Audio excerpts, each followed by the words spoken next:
ओम शांति, नमस्कार। आप सभी का बहुत बहुत स्वागत है आज के इस विशेष मुलाकात कार्यक्रम में। आशा करता हूँ आप बिल्कुल हेल्दी, वेल्दी और हैप्पी होंगे।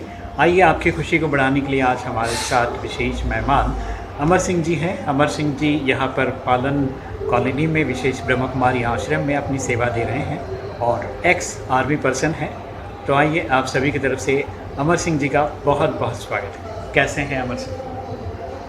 सर, बहुत बहुत धन्यवाद। आपने मुझे ये अपना अनुभव सुनाने का मौका दिया। जी, आप अपने बारे में बताइए हमें। मेरा नाम अमर सिंह भाई है जी। मैं बेसिकली हिमाचल प्रदेश से बिलोंग करता हूँ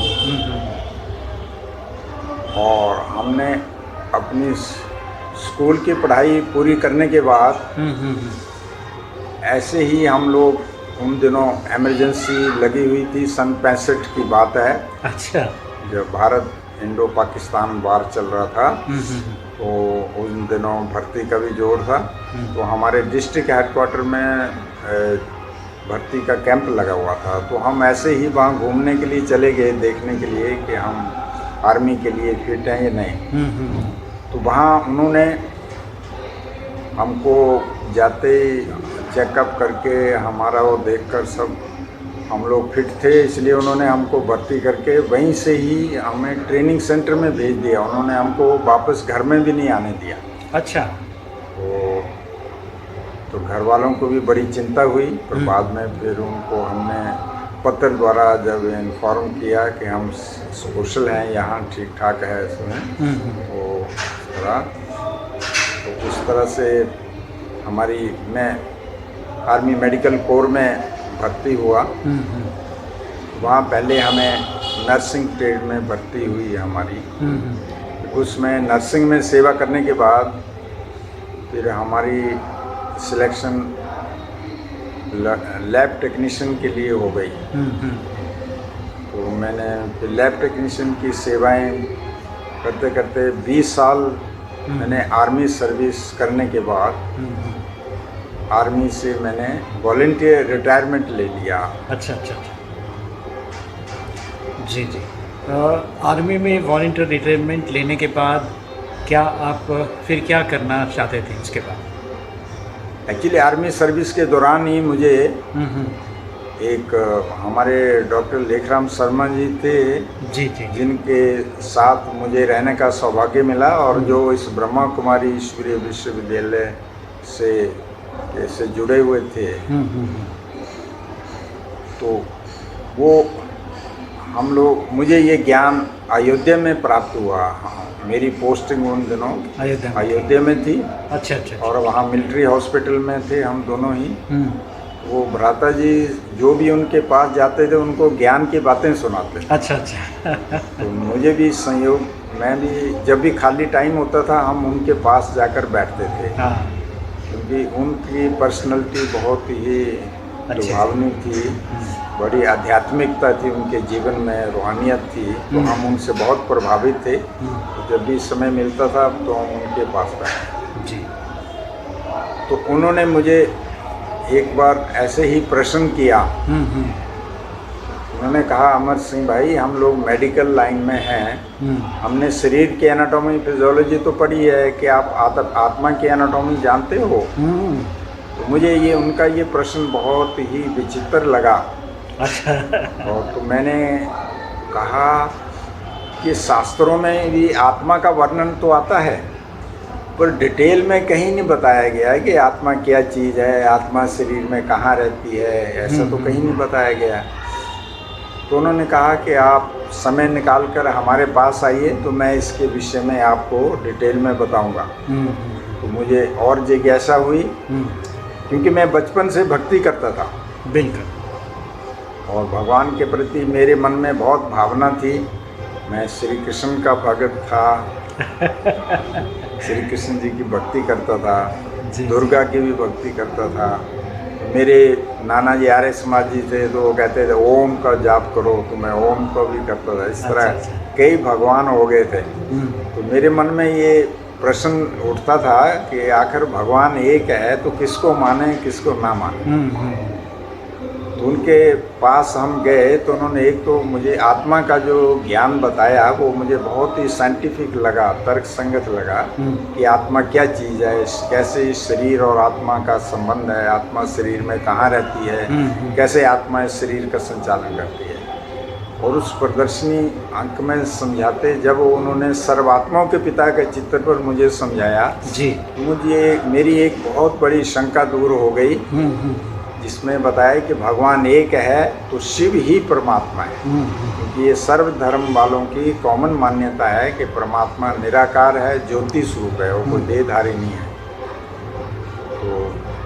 तो ये तो हमने सुन रखा था कि भगवान एक है और सब धर्म वालों की ये मान्यता है कि परमात्मा एक है, परंतु वो है कौन, वो हमें यहाँ ही आकर उसकी क्लैरिफिकेशन मिली इस ज्ञान में। क्या तो ये ज्ञान समझाते समझाते उन्होंने मुझे ये भी कहा कि आपने गीता पढ़ी है? मैंने कहा जी मैं तो छोटेपन से गीता पढ़ता था। उन्होंने कहा गीता में भगवान ने वायदा किया था ना, मैं कब आऊँगा जब बहुत सृष्टि पर पापाचार, भ्रष्टाचार, दुख, अशांति बढ़ जाएंगे ना, तब मैं इस सृष्टि पर पुनः अवतरित होऊंगा। बिल्कुल। तो अब भगवान इस सृष्टि पर आ चुके हैं और वो आकर ये सच्चा ज्ञान दे रहे हैं। जी जी।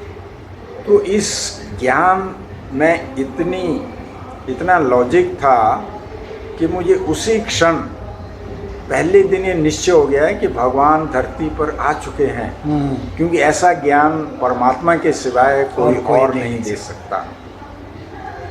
तो मुझे ये बहुत खुशी भी हुई और मुझे उसी दिन से निश्चय हो गया कि भगवान आ चुके हैं। जी जी। और अमर सिंह जी, बहुत ही अच्छी बात आपने बताया और मुझे लगता है कि आप जैसे ही डॉक्टर साहब से ये बातें सुनी आपने तो आपको बड़ा अच्छा लगा और आपने इस आत्मा के एनाटॉमी को ठीक से समझने के लिए समय दिया और फिर धीरे धीरे आपको ये विश्वास हो गया कि ये भगवान का दिया हुआ श्रेष्ठ ज्ञान आपको मिल रहा है। तो उसके बाद नेक्स्ट स्टेप क्या रहा कि आप आर्मी छोड़ने के बाद फिर क्या किया, अगला कदम आपका क्या था? तो जब मुझे निश्चय हो गया कि भगवान आ चुके हैं, यही सत्य ज्ञान है, तो मैंने दूसरे दिन से ही दूसरों को भी ये ज्ञान समझाना शुरू कर दिया।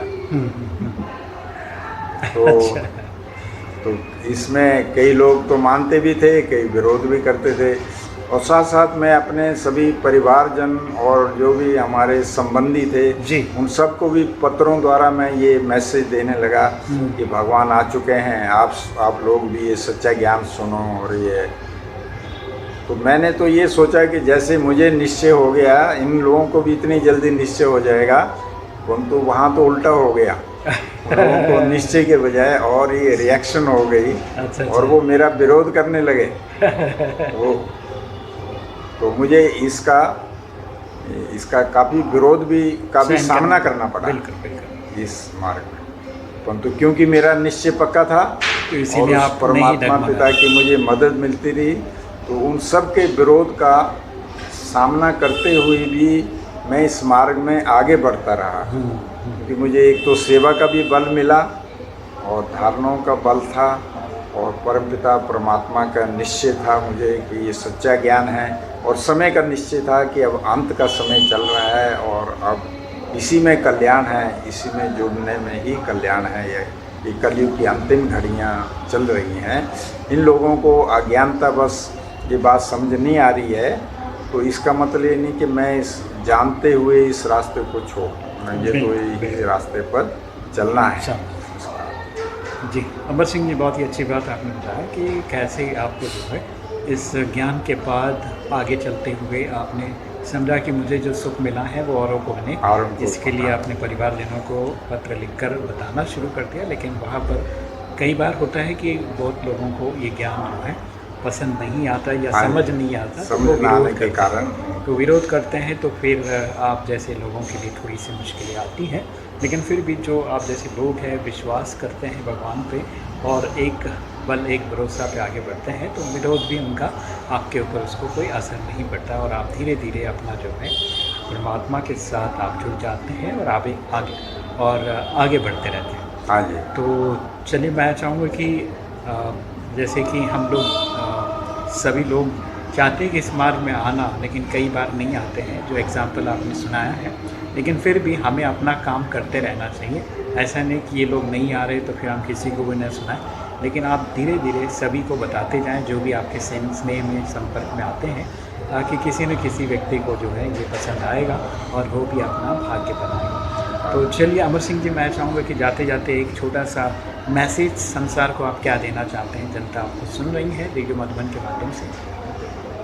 हाँ जी, मैं अपने अनुभव से यही सबको बताना चाहता हूँ कि जिस परमपिता परमात्मा के को सारी दुनिया मानती है, जो सर्व धर्म की आत्माओं के परमपिता हैं, जो हम सबके कल्याणकारी हैं, बिल्कुल। और जो इस कलयुग के अंत में अपने गीता के वायदे अनुसार इस सृष्टि पर आकर विश्व परिवर्तन का कार्य कर रहे हैं। जी।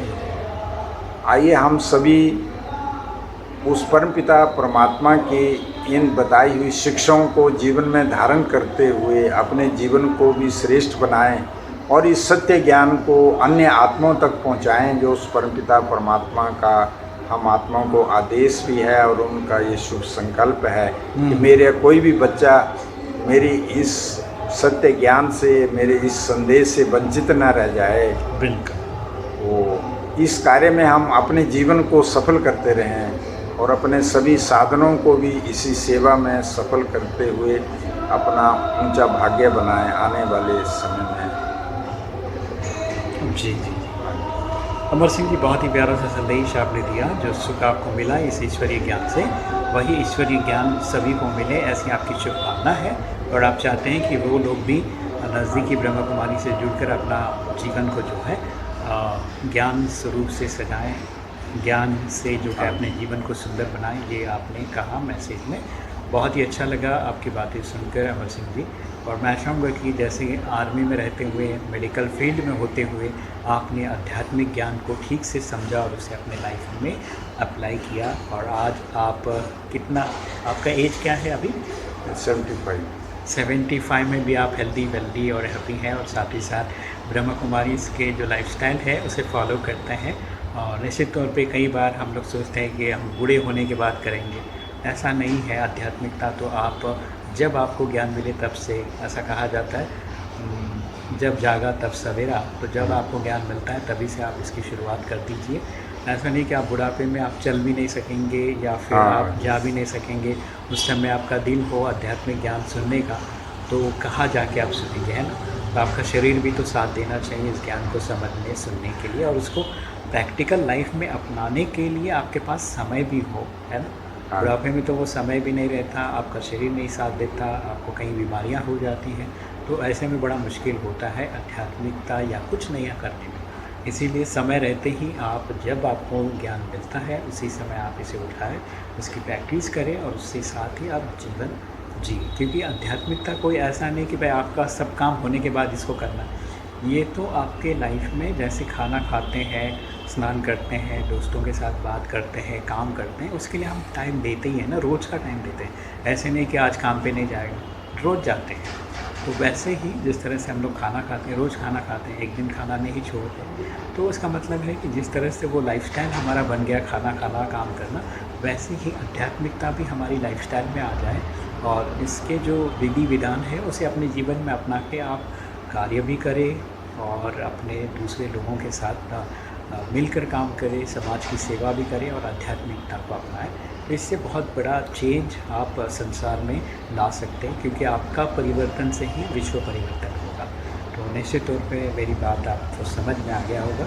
अमर सिंह जी को देखकर मुझे लगता है कि उन्होंने जिस तरह से इस ज्ञान को सुना, समझा और वहीं से इन्होंने उसे एप्लीकेशंस में यानी अपने जीवन में उतारा, और आज 75 ईयर्स में भी इसी जीवन शैली को अपनाते हुए, लोगों की सेवा करते हुए सुबह से लेकर शाम तक इसी सेवा में लगे रहते हैं।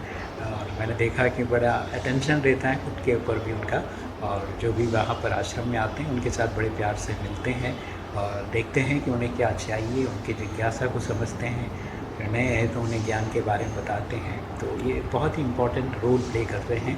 तो हमारी ओर से, रेडियो मधुबन की टीम की ओर से अमर सिंह जी को बहुत बहुत शुभकामनाएँ, और एक आदर्श एग्जाम्पल हैं आप सभी के लिए। तो मैं चाहूँगा कि हम ऐसे ही लोगों के साथ मिलते हुए आध्यात्मिक ज्ञान का आनंद उठाते हुए जीवन का जो सच्चा सुख है वो आप सभी को मिले। इन्हीं शुभ आशाओं के साथ फिर मिलते हैं अगली कड़ी में। एक बार फिर से अमर सिंह जी को बहुत बहुत शुभकामनाएं, बहुत मंगल धन्यवाद। कामनाएं। धन्यवाद। आप सुनाए हैं आपने रेडियो मुझे मधुबन 90.4 FM। सुनते रहो, मुस्कुराते रहो।